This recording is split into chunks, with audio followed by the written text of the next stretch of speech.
Well, she became Idaho's first female lieutenant governor 2 years ago. Now she's going for another Gem State first. The first sitting lieutenant governor to unseat a sitting governor from the same political party, should Governor Brad Little run again. Considering the 14 months we just went through, a global pandemic that damaged our health and economy, the vocal opposition to how it was handled, the breakdown of the legislative process during this spring's record-breaking session where the conflict over education budgets, social justice issues, and public health powers dragged it out to 120 days and even longer. Even though it's predominantly Republican, well, this announcement today and this state of affairs within Idaho's GOP shouldn't shock anyone. It didn't surprise Boise State University political science professor Dr. Stephanie Witt either. But that doesn't change the rarity of this situation. Well, it seems to be relatively rare. There are cases of a lieutenant governor competing against a sitting governor, but that almost always involves people from the opposite party. So certainly this is the first time in many, many decades that we've seen this happen here in Idaho. So in your opinion, I mean, how do you classify this? What does this say about the direction of the Republican Party right now? Well, I think it says that there are competing factions within the Republican Party, and that's not unique to Idaho. That's a nationwide thing.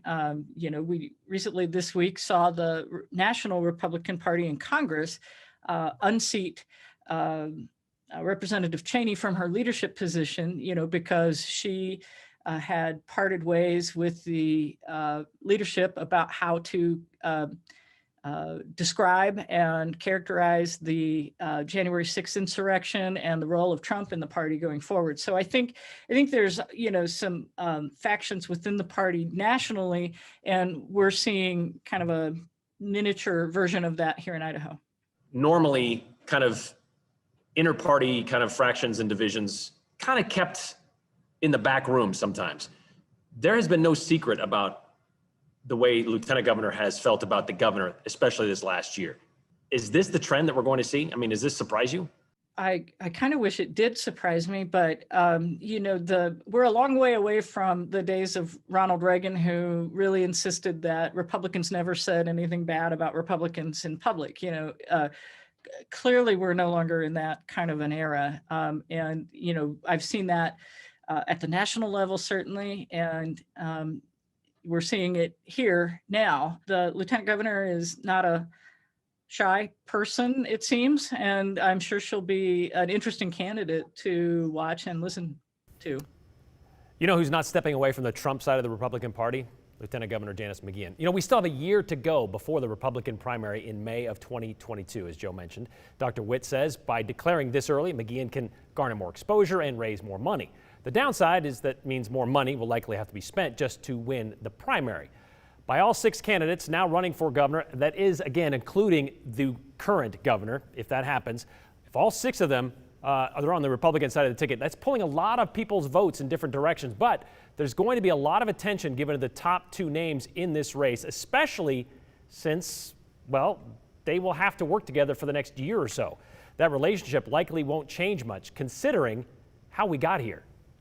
At the end of the day, we have to find common ground and we have to move forward, right?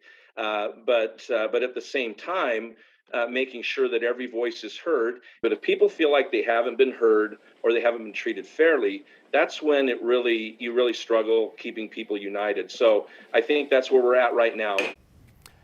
A struggle keeping people united. That's the state of the Republican Party right now in Idaho, apparently, according to Chairman Tom Luna. An assessment, thanks to the pandemic, that surfaced like the USS Dallas submarine in the Hunt for Red October. Came straight out of the water. Remember that? It was awesome. But also, like that pimple that seems to slowly work its way out in the middle of your nose right before prom, this pustule in the relationship between Idaho's governor and lieutenant governor, we've seen coming for quite some time. And there hasn't been any amount of Clearasil that could clear it up. Why are you, the lieutenant governor, not supporting the governor? Well, first of all, I'm a duly elected constitutional officer, Yes. elected by the people of Idaho. I report to the people of Idaho. Yeah. That doesn't mean that the governor and I agree on everything. And when we do disagree, I will speak my mind. That was back on April 28th, as the state of Idaho was still under a statewide stay-at-home order. It was about to be lifted days later. What seemed to be headed south, though, the relationship between the lieutenant governor and the governor, simply described as tense. It's a tense relationship right now. Over a period of weeks. Yes, I have been involved in receiving daily updates from the governor's staff, but I've never been a part of the decision-making circle. My advice has never really been asked for. It's never been taken. Over the next few weeks, McGeachin would participate in Liberate Idaho rallies, protesting the governor's 4-phase reopening plan, even flying north in a flat-out defiance of the governor's directive to show support for a Kendrick brewery opening up on May 2nd, a month and a half before bars were supposed to. McGeachin also opened her own Celtic Pub and Grill in Idaho Falls, claiming it was a restaurant, not a bar. That was about the same time she penned an op-ed letter criticizing Governor Little's mandate to close certain businesses during a health crisis, saying, "Now more than ever, we're in a moment where political courage is mandated. We must not be afraid to stand up for all businesses, large and small, including all of those thousands of businesses without a voice or a paid lobbyist." She ended it with this jab. The governor campaigned on a promise of imposing the lightest hand of government on Idahoans. To me, this means getting out of the way and letting Idahoans get back to work. Well, how big was the divide between the two executive officers? The day after the lieutenant governor's letter, Governor Little admitted they hadn't spoken in 3 weeks. But by the fall, McGeachin was appointed to the governor's Coronavirus Financial Advisory Committee, helping to decide how to spend the more than $1 billion of federal money coming into Idaho. However, on September 15th, she skipped a committee meeting where they were supposed to decide what to do with $150 million of CARES Act cash.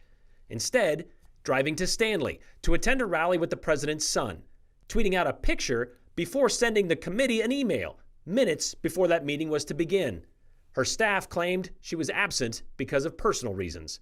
We recognize that all of us are by nature free and equal and have certain inalienable But rights. probably McGeachin's most infamous moment came in an Idaho Freedom Foundation video, railing against coronavirus restrictions put in place by the governor. And pursuing happiness and securing safety.